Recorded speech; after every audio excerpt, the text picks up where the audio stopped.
ની શરૂઆત ડિક્સન ટેકથી કરશો. નેગેટિવ બ્રોકરેજ રિપોર્ટ છે. મોર્ગન સ્ટેનલી તરફથી આપણને અંડરવેટ રેટિંગનો રિપોર્ટ જોવા મળ્યો છે. લક્ષ્યાંક તેમને 11,563 રૂપિયા પ્રતિ શેર કર્યા છે. તેમનું કહેવું છે અહીંયા ખાસ કરીને કોમ્પિટિશન જે વધી રહી છે તેનું એક નેગેટિવ ઇમ્પેક્ટ આ કાઉન્ટર પર જોવા મળી શકે છે. ખાસ કરીને ડીબીજી અને BYD જેવી ચાઇનીઝ જે કંપનીઓ જે છે તેના સ્માર્ટફોનની ડિમાન્ડ્સ અહીંયા સૌથી વધુ જોવા મળી રહી છે, જેમાં ખાસ કરીને ચીની EMS કંપનીઓની ચીની ODM કંપનીઓનો ખાસ કરીને લોન્ચર અને હુઆંગકી આ બે તરફથી સૌથી વધુ અહીંયા ઓર્ડર્સ મળતા જોવા મળ્યો છે, જેનો એક નેગેટિવ ઇમ્પેક્ટ જે છે તે આપણને ખાસ કરીને ડિક્સન ટેક પર જોવા મળી શકે છે. આ કારણથી એક નેગેટિવ રિપોર્ટ જોવા મળી રહ્યો છે.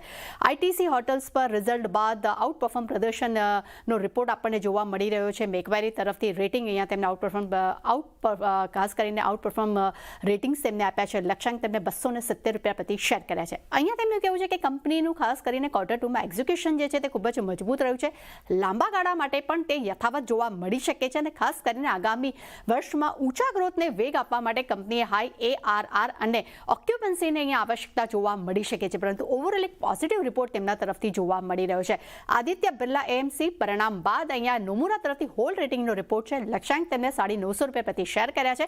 તેમનું કહેવું છે કે Q2 FY26માં AUM ગ્રોથ જે છે તે QOQ ધોરણે લગભગ 7% જોવા મળી રહ્યો છે, પરંતુ સામે બ્લેન્ડેડ ઇલ્ડ ફ્લેટ હોવા છતાં પણ આવક ગ્રોથ જે છે તે QOQ ધોરણે 3% જોવા મળી છે.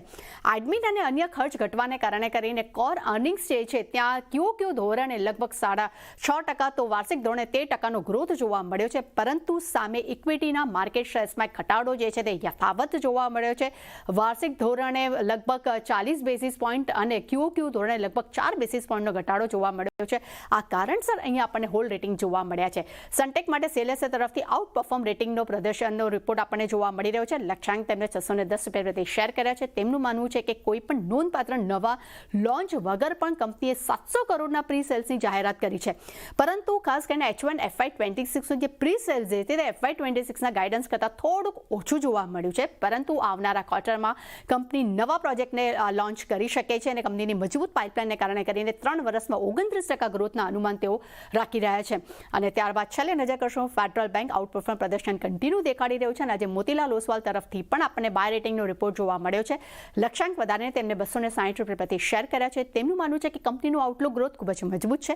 FY26-28 દરમિયાન અર્નિંગ્સમાં નફો જે છે તે લગભગ 19% વધવાની અપેક્ષા રાખી રહ્યા છે, જ્યાં ROA જે છે તે 1.2 થી 1.4% સુધરી શકે છે અને સામે NIMમાં પણ સુધારો આવવાની તેઓ અપેક્ષા રાખી રહ્યા છે. લેચાની જેટલા બ્રોકરેજ રિપોર્ટ છે દરેક પર એક સારા પોઝિટિવ રિપોર્ટ જોવા મળી રહ્યા છે, સીધા ખાલી ડિક્સન ટેકને છોડીને. એટલે ડિક્સન ટેક આજે ખાસ એક નેગેટિવ આપણને રિપોર્ટ દેખાડી શકે છે.